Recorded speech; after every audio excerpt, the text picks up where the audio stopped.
Hey guys, it's me with a new I Am Fun Size for you.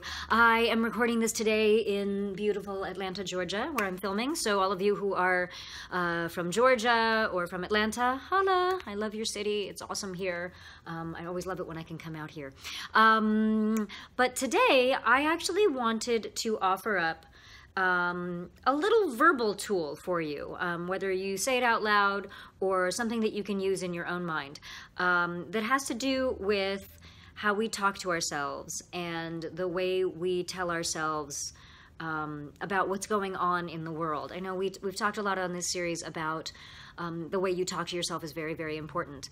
And my own mentor will definitely jump in here and point out that it took me a long time to learn to talk to myself productively, and it's still a challenge, which is one of the reasons I like coming up with these little catchphrases or reminders or touchstones for myself and for other people, because sometimes it's just easier to remember them when you have something like that to grab onto.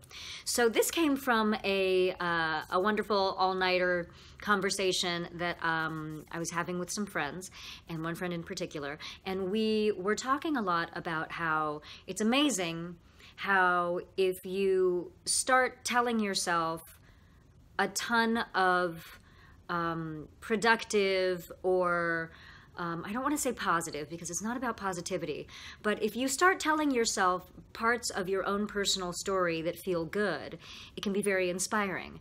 And likewise, when you start telling yourselves parts of your own personal story, whether what's going on right now or parts of your past or whatever, that don't necessarily feel as good, it can really send you down a spiral, because that amount of things and that they gain momentum and it becomes a snowball, and then all of a sudden you're down the rabbit hole and you've spiraled.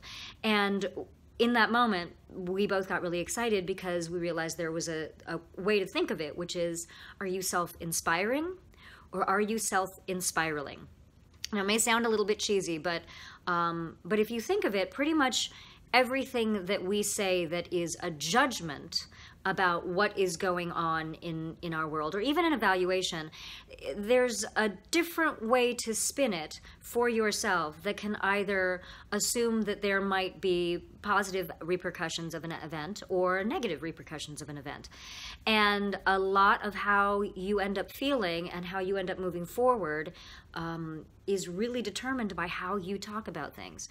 Now, a lot of times we tell ourselves stories. We tell ourselves pessimistic stories or fatalistic stories about where we are or who we are or what we are that are masquerading as the truth. And what do I mean? Well, for example, let's say something ostensibly bad happens in your world. Let's say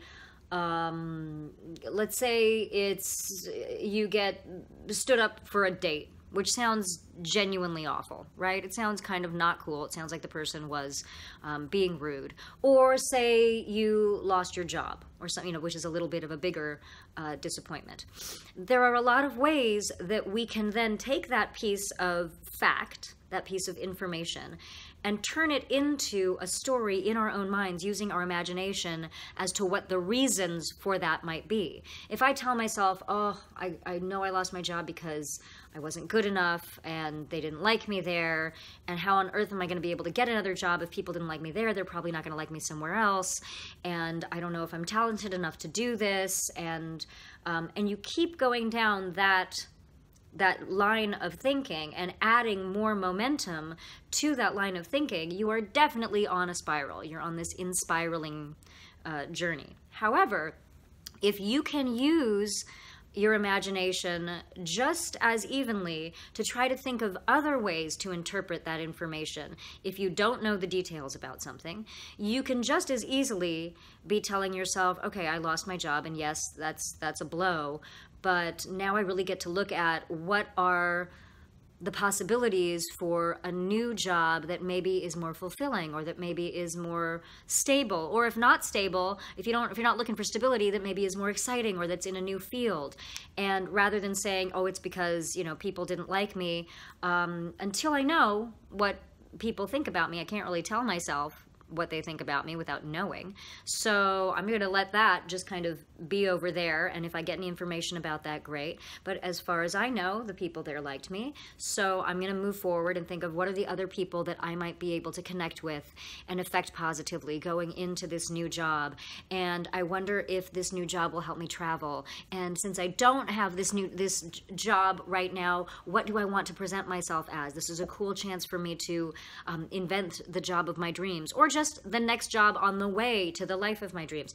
There are all sorts of ways that you can create a snowball. You can create momentum, which becomes more inspiring, right? It can be something as simple as creating momentum from positive actions through the day as well. It doesn't have to be big events. Sometimes I find that when I am catching myself in some kind of spiral of negative thinking or pessimistic thinking, or like seeing the yeah buts in all the good news. I know this good thing happened to me, but blah, blah, blah. When I catch myself in that pattern, a lot of times I need to look at what I've been focusing on through the day. Have I been focusing on what was wrong or not as good as I wanted it to be, or what I didn't accomplish during that day? Or am I actually clocking, look at all of these things I got done through the day? Or am I clocking, look at these cool things that happened, rather than the things that haven't happened? That to me tends to put me in a spiral. I mean, in inspiration, not in a spiral, in a positive spiral, if you want to think of it that way. So again, it's just a tiny tool, the words self-inspiring or self-inspiraling. But since I find that I love little catchphrases like that, and they make me happy, and they make it much easier to identify where I'm putting my energy. Am I putting my energy towards inspiring myself, or am I putting my energy towards spiraling? That, for me, has been a kind of valuable tool ever since we had that conversation. So that's a tiny little tidbit for you, a little fun-sized tidbit for you for the day.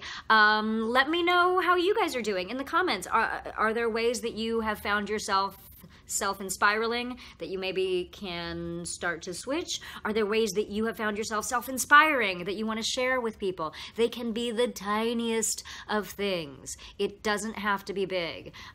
Baby steps actually get you to the same place. It just might take you a little bit longer. So please remember to always look at everything in the picture, not just the big events, you know, some of the simplest things we do for ourselves and the simplest comments we can make to ourselves in our heads can make all of the difference.